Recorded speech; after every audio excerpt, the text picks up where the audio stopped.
Welcome to Formatting Practice. This exercise is being used to just practice some of the basics that we started doing with Word, including character paragraph formatting, some tabs, indents, bulleted lists, multiple tabs. So we'll do a couple of those on here. This is the sample that I'm looking at right now. This is the finished version. This is a PDF version, so if you weren't in class, you could download it. You could print it out, or you could just look at it. I color coded it so that you can just see the different parts. That's the only reason for the colors. But this is the finished version here. You can see there's not a lot to do. This first paragraph, you're putting a first line indent. This second paragraph, you're putting a left indent and then a right indent. These three paragraphs you're putting into a bulleted list, and then you're just going to adjust the hanging indent or adjust where it's at the margin. And then at the bottom here, these are just going to have two tabs set. You can see there's a right align tab, and then there's a second right align tab that has a leader. These little dots here aren't periods, they're a part of a tab. So, and we're going to have to set them up for both the heading and the three elements underneath. So you'll have all the instructions. If you have the Word file, you could print this out. This has all the instructions on it, and they should be somewhat easy to follow. And again, there isn't a lot to do on it. And also, this file is the one that you're going to be started with, okay? So I'm just going to run down the steps on the sheet. And after you download this, the first thing you're going to do, make sure you do this first before you start formatting anything, is we're going to change the font of everything to Times New Roman. So I'm going to click in here and do Control A and select everything, and then just change the font to Times New Roman. And then I'm also going to make sure I change the point size of the font to 12. That's character formatting. Anything I can do to one character is called character formatting. So that's the first thing. There's also the page margins you want to change. Remember, you could go to Page Layout, go to Margins. If you see 1 inch all around, just choose it. If not, you could go to Custom, but I see there's 1 inch all around. That's what they should be. So I'm going to choose that, and that's what you have to do first, because if you don't do that, some of your tabs, indents may be off a little bit. So that's the first thing. That's easy. That's number 1 and 2. Number 3 is just highlighting this first paragraph, and you don't have to go in here with your cursor. You could highlight out here, or you could be anywhere in the paragraph. You could just click your cursor in the paragraph, and you could do a first line indent, and it's also going to ask you to put some space after. So to do that, I'm going to go to my Home tab. I'm going to use my paragraph dialog box launcher to open up the paragraph dialog box. And what I'm going to do here is do a first line indent. Now there's a left and right indent. I'm going to go over here to Special, and I'm going to choose first line indent, and it already is defaulting to 0.5. That's all I have to do there. And then the only other thing I have to do for this paragraph is add a space after. So I'm going to just click twice. It's a space after a 12 point. I'm going to hit OK, and that's our first paragraph. That's all you have to do, and that's number 3 on the sheet. One thing to note with the first line indent is up here on your ruler, that's where you'll see special indents like hanging indents or first line indent. If I grab this and move this over, you can see I could adjust the first line indent. So you could also do things on the rulers if they're showing, and if they're not showing, you could go to View and check Ruler. But I just wanted to point out that you can see this on here. Once you get familiar with the dialog box, you might find this to be quicker, and as long as you don't mind grabbing these little arrows. Sometimes they can be a little hard. All right, moving down to number 4 on the sheet, you're going to highlight this red paragraph here. And notice I'm highlighting just on the side.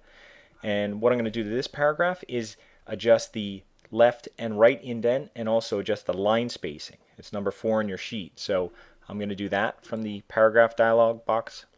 And over here, line spacing, I'm going to change to 1.5.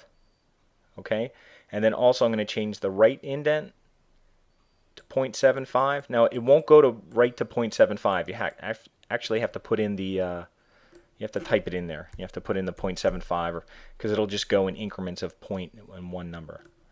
And I'm going to do the same thing for here. Put in a 0.75. And that's it. 0.75, 0.75 for the right and left, and 1.5 lines, and I'll hit OK. And that's it. And is there anything I missed? Yes, I also missed a space after. So let me go back in there. And my space after is also going to be in 12 point to separate it from the paragraph that follows it. Okay, so that's it. That's number 1 through 4. We're done with that, and we're going to do the bulleted list part next. This shouldn't be that hard. I'm just going to highlight this for number 5 and give it a bulleted list. And when it first does that, you'll notice that the hanging indent this is the hanging indent. It goes a 1/4 inch away from the bullet. This is the left indent. It also moves about a 1/4 inch away from the margin. Now we don't want it away from the margin, so what we could do is use this little button here and do a decrease indent. That will just push it back to the margin, and that's what we want.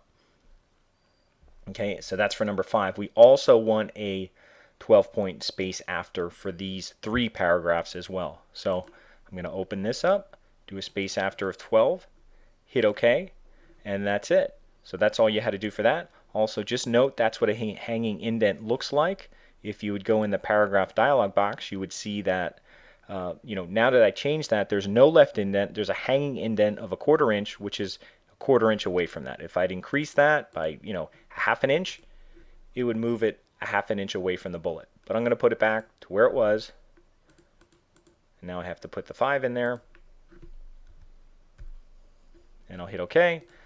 Okay, so that's number 5. Now number 6, this stuff is a little tougher, but we'll just take this slow. For this one, we're going to highlight only this paragraph. And one thing I mentioned earlier is you should put on your show hide button so you can see these paragraph markers. So you'll know that this is just one paragraph. These are 3 separate paragraphs that follow it. Now, what we're asked to do for this one is highlight this and make it 14-point bold italic. So we'll make it bold italic. Remember, this is a serif font. Okay, and then also for the spacing, we're going to go in here and do a space before of 18 point and a space after of 6. So we don't want a lot of distance between the items that are underneath the heading, but we do want space between the paragraph above. So I'm doing 18 above, 6 below, and that's the spacing for that. And I'm also going to set 2 tabs. So while I'm in here, I could go to the tabs, and this is easy to do through this dialog box. I'm going to go to tabs, and I'm going to set one right tab at 5.25. So I'll just type that in there, 5.25, make sure it's a right tab, and then hit set. There's one tab listed in here. Now to set my second tab, while this is highlighted, I could just type in another number. So keep in mind that set actually sets the tab, and then you could go and do another. The second tab is set at 6 inches. It's also a right tab, except this time it gets a leader. So I'm just going to click on the leader, and I'll hit set, and then you can check these. That's 5 1/4 right tab, or right align tab. This one is 6 inches with a leader. Or I'm sorry, this one doesn't get a leader. I was wrong about that one. The lines below will get a leader. This one will not get a leader. So forget that. These both will not have a leader. It's a good thing I checked it. See, that's the good thing about checking these. I found a mistake in that. So, oh, here it is. Make sure I choose none. So neither of these first 2 get a leader. I'll hit OK, and that's what it should look like. Then I move on to number 7 on my list, and that's highlighting these 3 paragraphs. And we're kind of repeat what we just did, so it shouldn't be that hard. I'm going to go into my paragraph dialog box launcher. Space after, even though that's the last thing in the list there, you could give that a space after 6 point, and then hit the tabs key or the tabs button. And I'm going to do the same thing. 5.25. It's a right align tab, and it has a leader. The first one has a leader. If I look over here to my sample, you see the leader just kind of leads your eye over. The second one will not need a leader, but the first one at 5 1/4, a right align tab, and it means it aligns that way, will need that. So going back to this document, 5 1/4, right aligned with a leader, I'll hit set. And then my second one is going to be 6 inches. It's going to be a right aligned, no leader for that second one, and I'll hit OK. And that's about it. You just have to go here and change the color to green. I don't care what color green you use. It may be harder to match. I guess if you go to this one, you can kind of check out which one it is if you go to more colors. And it's showing it's this little honeycomb thing, 2 in. Okay, so I guess we could try that out. I'll highlight these. I'll go to, and should use the last one I just used. And there it goes. And that matches them up. If you weren't sure about that, you could highlight these and choose more colors, and and find that one there. So that's all we really need. You just need to save this. I'll do a file save as, and you don't have to save it as 97 2003 if that's what it's coming up. You could just save it as Word document. Remember, you don't on Windows you don't have to put the .doc or .x. It'll do that automatically. But just save it. Replace your last name. Replace the word last name with your last name, and I'm just going to put mine in there. and make sure you save it in your directory, and this is the file that you're going to send to me.